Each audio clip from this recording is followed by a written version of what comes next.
Hello friends, welcome back to Kavya's గ్లోడరీస్.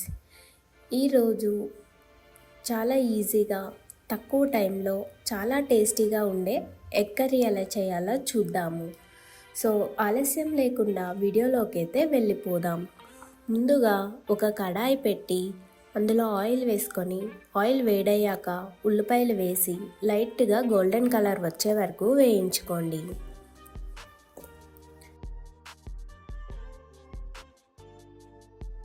ఈ విధంగా వేగిన తర్వాత ఇప్పుడు పచ్చిమిర్చి కరివేపాకు వేసి 1 నిమిషం పాటు వేయించుకోవాలి.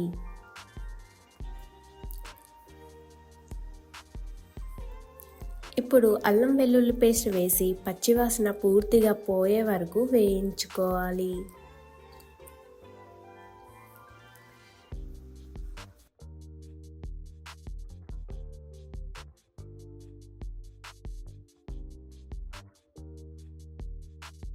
అదేవిధంగా ఇప్పుడు టమాటా ముక్కలను వేసి మెత్తగా అయ్యే వరకు ఉడికించుకోండి. 5 నుంచి 10 నిమిషాల పాటు మీడియం ఫ్లేమ్లో పెట్టి లైట్గా ఫ్రై అవ్వనివ్వాలి.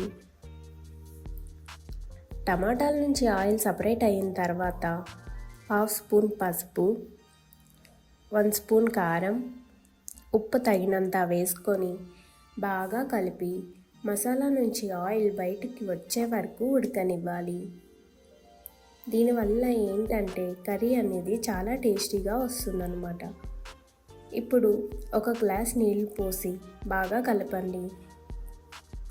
ఈ విధంగా కలిపిన తర్వాత నీళ్ళు బాగా మరిగిన తర్వాత ఫ్లేమ్ని మీడియం మీద పెట్టుకొని ఇప్పుడు ఒక్కొక్క గుడ్డుని నెమ్మదిగా పగలగొట్టుకొని కర్రీలో వేసుకోండి.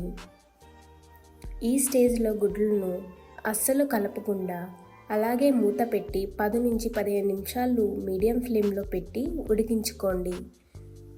ఈ విధంగా గుడ్డ అనేది సపరేట్ అవ్వకుండా అట్లనే మనకు కావాల్సిన విధంగా వస్తుంది.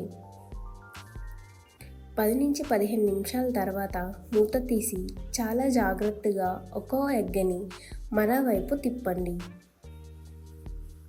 ఈ విధంగా తిప్పిన తర్వాత 2 నిమిషాల పాటు మీడియం ఫ్లేమ్లో ఉడికించుకోండి. చివరిగా కొత్తిమీర చల్లి మరో 2 నిమిషాలు ఉడికిస్తే ఎంతో టేస్టీగా పర్ఫెక్ట్గా ఎగ్ కర్రీ రెడీ అయిపోయింది. ఈ వీడియో మీకు నచ్చినట్టయితే ప్లీజ్ సబ్స్క్రైబ్ చేసుకోండి. అదేవిధంగా పక్కనే ఉన్న బెల్ ఐకాన్ క్లిక్ చేయడం వల్ల నా నోటిఫికేషన్ అనేది మీ వరకు వస్తుంది. మరో మంచి టేస్టీ రెసిపీతో మీ ముందుకి వచ్చేస్తాను. Thank you for watching.